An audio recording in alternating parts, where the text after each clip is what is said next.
জোরে বলেন, আল্লাহ ভালোবাসলে কি দেয়? আল্লাহ পাক জান্নাতের যে নিয়ামত দিবেন একটু শুনেন।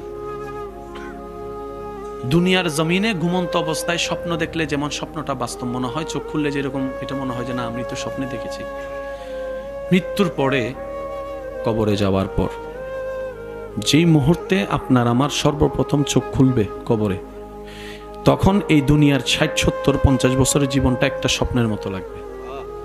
একটা স্বপ্ন মনে হবে কি আপনি এই যে অনেক লম্বা একটা স্বপ্ন দেখেছেন, এই মাত্র চোখটা খুললো, আপনার ঘুমটা ভাঙলো, আপনি দেখবেন চতুর্দিকে অন্ধকার, চতুর্দিকে অন্ধকার, হাত থাকবে বাঁধা, পা থাকবে বাঁধা। কবরের প্রথম যখন চোখ খোলা হবে, তখন আপনার আমার অনুভব হবে আমি এতক্ষণ সগুমের মধ্যে ছিলাম, স্বপ্নের জগতে, এই মাত্র চোখটা খুলে আমি বাস্তবতায় আসলাম। আর সেই বাস্তবতাই হচ্ছে আলমে বরজক আখেরাত।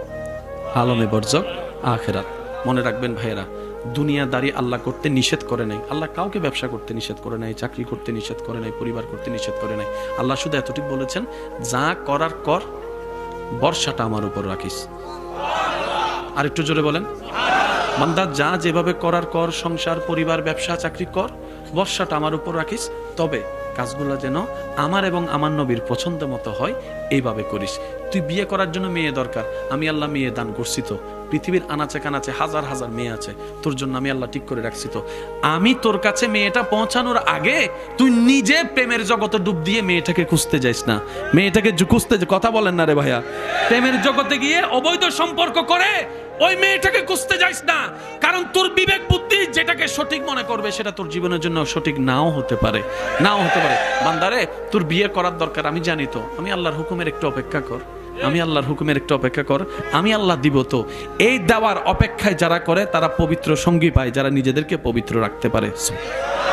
আর একটু জোরে বলেন না, আমরা সবাই গোল্ডেন প্লাস পেতে চাই। বলেন বলেন, যুবকরা একটু আওয়াজ দেন, আমরা সবাই কি পেতে চাই?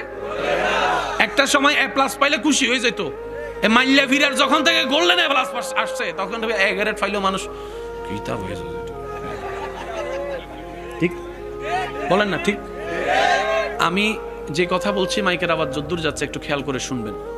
আমরা কি সফলতা মনে করি, আসলে সফলতা কোথায়? আমরা যে কত বোকা, খেয়াল করেন। এসএসসি পরীক্ষায় যে গোল্ডেন এ প্লাস পাইছে সে কি ব্যর্থ না সফল? বলেন। সে ছেলেটাই আবার ইন্টারে গিয়ে বি পাইছে, সফল না ব্যর্থ? আবার সেই ছেলেটা কোনো না কোনো ভাবে গিয়ে জীবনের মধ্যে বড় ব্যবসায়ী হয়ে গেছে।